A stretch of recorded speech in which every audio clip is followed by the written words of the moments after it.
നമസ്കാരം. വിഘ്നേശ്വര ജ്യോതിഷത്തിലേക്ക് സ്വാഗതം. ഞാൻ രാജേഷ് കുമാർ.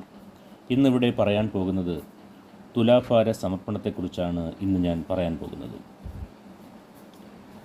ഈശ്വര പ്രീതിക്കായിട്ടുള്ള ഒരു വഴിപാടാണ് ദേവസന്നിധിയിൽ നടത്തുന്ന തുലാഭാര സമർപ്പണം. ഒരു വ്യക്തിയുടെ തൂക്കത്തിന് തുല്യമായ പദാർത്ഥങ്ങൾ തുലാസിൻ്റെ ഒരു തട്ടിൽ വെച്ച് വ്യക്തി മറ്റേ തട്ടിൽ ഇരുന്നുമുള്ള ഒരു സമർപ്പണമാണിത്. ദോഷപരിഹാരമായിട്ടും ചില ഉദ്ദേശലബ്ധിക്കുമായിട്ടാണ് ഈ ആചാരങ്ങൾ അനുഷ്ഠിക്കുന്നത്. അപ്പോൾ നമ്മൾ തുലാഭാരം നടത്തുമ്പോൾ അത് ഓരോ രോഗശാന്തിക്ക് നമ്മൾ ചെയ്യാറുണ്ട്. ഇപ്പോൾ നമ്മൾ പഞ്ചസാര കൊണ്ട് തുലാഭാരം നടത്തിക്കഴിഞ്ഞാൽ പ്രമേഹ രോഗശമനം മാറും എന്നതാണ്. നമ്മൾ കദളിപ്പഴം കൊണ്ടാണ് തുലാഭാരം നടത്തുന്നുണ്ടെങ്കിൽ രോഗവിമുക്തി, ശർക്കര കൊണ്ടാണെങ്കിൽ ഉദരരോഗ ശമനം, കയറുകൊണ്ടാണ് നമ്മൾ തുലാഭാരം നടത്തുന്നുണ്ടെങ്കിൽ ക്ഷയരോഗ വിമുക്തിക്കാണ് ചെയ്യുന്നത്. ഇപ്പം നീറുരോഗ ശമനത്തിനാണെങ്കിൽ വെള്ളം കൊണ്ട് തുലാഭാരം നടത്തും. അതല്ല, പൂവൻ പഴം കൊണ്ടാണെങ്കിൽ വാതരോഗ ശമനത്തിന് നല്ലതാണ്. കുരുമുളക് കൊണ്ടാണ് തുലാഭാരം നടത്തുന്നതെങ്കിൽ വസൂരി രോഗശമനം ആണ്.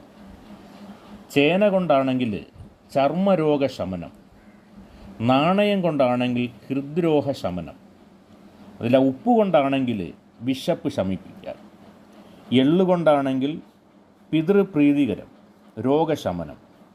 അപ്പോൾ ഇങ്ങനെയാണ് തുലാഭാരവും അതിൽ രോഗശാന്തിയും കുറിച്ച് എനിക്ക് പറയുവാനുള്ളത്. അപ്പോൾ ഇങ്ങനെയൊക്കെയുള്ള എന്തെങ്കിലും രോഗങ്ങളുണ്ടെങ്കിൽ ഞാൻ ഈ പറഞ്ഞെന്ന് പറഞ്ഞാൽ ഇപ്പോൾ പഞ്ചസാര കൊണ്ട് പറഞ്ഞു, അതല്ലെങ്കിൽ കദളിപ്പഴം കൊണ്ട് പറഞ്ഞു, അങ്ങനെ ഓരോന്നിൻ്റെ കാര്യങ്ങളെക്കുറിച്ച് ഞാൻ പറഞ്ഞു.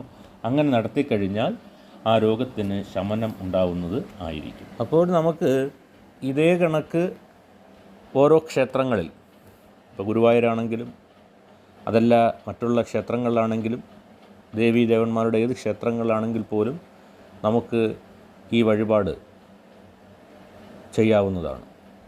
അപ്പോൾ നമ്മളത് ഇഷ്ടപ്പെട്ട ക്ഷേത്രം ഏതാണെന്ന് വെച്ച് കഴിഞ്ഞാൽ നമ്മൾ തന്നെ തിരഞ്ഞെടുത്ത് അവിടെ പോയി ഇത് ചെയ്യുക എന്നതാണ്.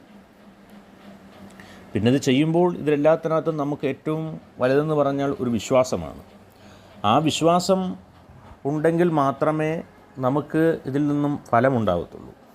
അപ്പോൾ അല്ലെങ്കിൽ പറയും, ഇന്ന കാര്യമൊക്കെ പറഞ്ഞു, ഇപ്പം പ്രമേഹ രോഗത്തിന് പഞ്ചസാര കൊണ്ട് തുലാഭാരം നടത്തുന്നതുകൊണ്ട് മാറത്തില്ലേ?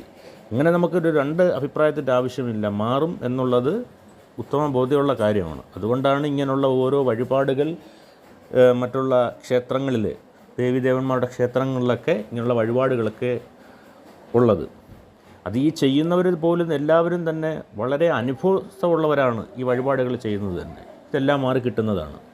അപ്പോൾ നിങ്ങൾക്ക് ഇങ്ങനേതായിട്ടുള്ള അസുഖങ്ങളോ കാര്യങ്ങളോ ഒക്കെ ഉണ്ടെങ്കിൽ ഈ വഴിപാടുകളൊക്കെ ചെയ്തു കഴിഞ്ഞാൽ ഇതെല്ലാം മാറിക്കിട്ടുന്നതായിരിക്കും. നന്ദി, നമസ്കാരം.